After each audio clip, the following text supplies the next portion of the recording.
जो इसमें से हमारे पास 2 प्रश्न है उसे हम लोग इस वीडियो में डिस्कस करेंगे। जिसमें से पहला प्रश्न है हमारे पास, निम्नलिखित प्रश्नों का उत्तर दीजिए। जो निम्नलिखित मतलब हमको जो प्रश्न दिए हैं उसी का हमें उत्तर देना है।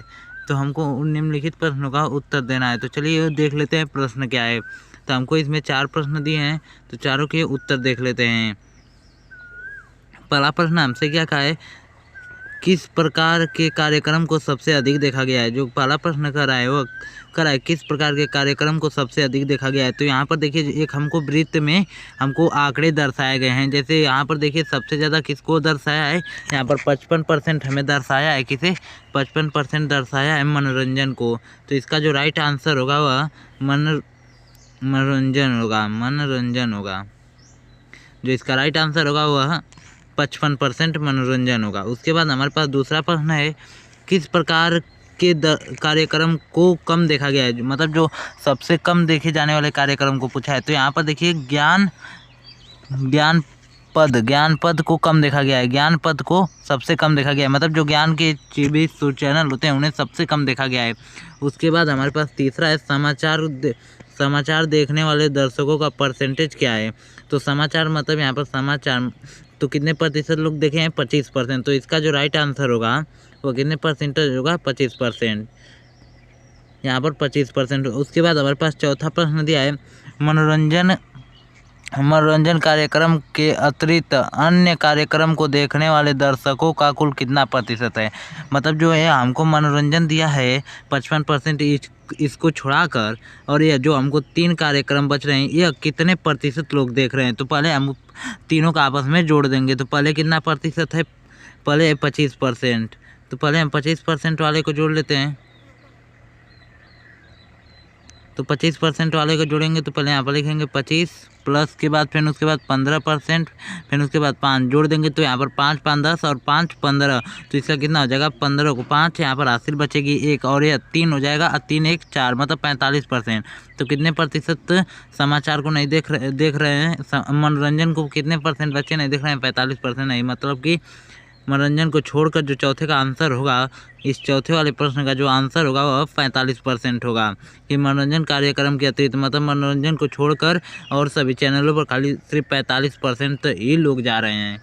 उसके बाद हमारे पास पूछा है दूसरा प्रश्न है, दूसरे प्रश्न देख लेते हैं। वार्षिक परीक्षा में अलका द्वारा हिंदी, अंग्रेजी, गणित, विज्ञान और सामाजिक विज्ञान में प्राप्तांक अंकों का कुल निम्नांकित पाई चार्ट द्वारा दर्शाया गया है।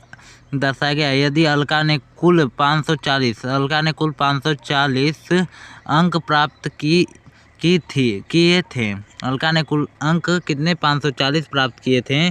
तो अग्रलिखित प्रश्नों के उत्तर दीजिए। मतलब जो यहाँ पर हमको 3 प्रश्न दिए इसका उत्तर हमसे पूछा है। तो पहले ने पूछा है कि अलका ने 105 अंक किस विषय में प्राप्त किया। तो यहाँ पर देखिए हमको विषय का यहाँ पर मार्क्स दिख रहा है, किस विषय में कितना % अंक मिला है। तो देखिए 105 अंक हमको किसी भी विषय में नहीं मिला है। तो मतलब पहला % का आंसर नहीं मिला है, यह लिख देंगे आपके ऑप्शन मतलब बुक में जो होगा वही लिखना। इसके बाद हमारे पास दूसरा प्रश्न पूछा है, अलका को गणित में हिंदी से कितना अधिक अंक प्राप्त हुआ है। मतलब गणित से हिंदी, तो गणित में उसे कितना नंबर मिला है, 90।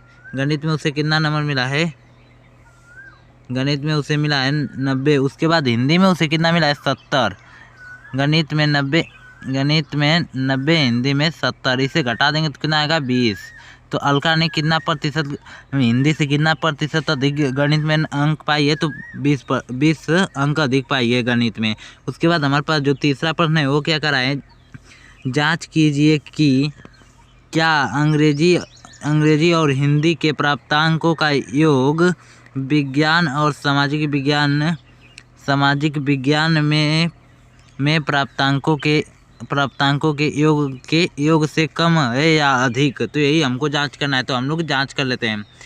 तो मतलब जो यहाँ पर हमको हिंदी अंग्रेजी दिया है इसका अंक पूछा है, इन दोनों के योग से कम है कि या अधिक है। तो चलिए पहले हमको अंग्रेजी दिया है और हिंदी, तो अंग्रेजी हिंदी को जोड़ लेते हैं। तो अंग्रेजी हमको कितना प्रतिशत है, 55 और हिंदी 70। तो 55 यहाँ पर लिख लेंगे और 70, 55 70 कितना होता है, 5 उतर जाएगा और 7 5 12 मतलब 125। तो इसका जो मान आएगा यह अंग्रेजी और हिंदी का मान आएगा 125। अंग्रेजी और हिंदी का मान 125। उसके बाद हमारे पास इन दोनों का मान आएगा 125। उसके बाद हमको क्या विज्ञान और सामाजिक विज्ञान, तो इन दोनों को आपस में जोड़ लेंगे तो विज्ञान का कितना है 80 और सामाजिक विज्ञान का 65। तो 80 और 65 जोड़ लेंगे तो यहाँ पर 5 और 0 जोड़ेंगे तो 5 आएगा और 8 14 को यहाँ पर लिख देंगे तो इसका मतलब कि यह कम है। तो जो इसका राइट आंसर होगा वह कम होगा, क्योंकि इसका जो हमको इन दो सामाजिक विज्ञान और विज्ञान का मान 145 आ रहा है और कितना आ रहा है 145 आ रहा है।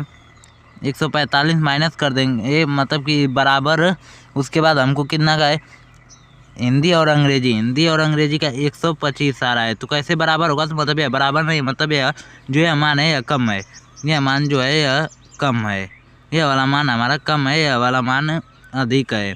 तो जो इसका राइट आंसर होगा वह होगा कि कम है।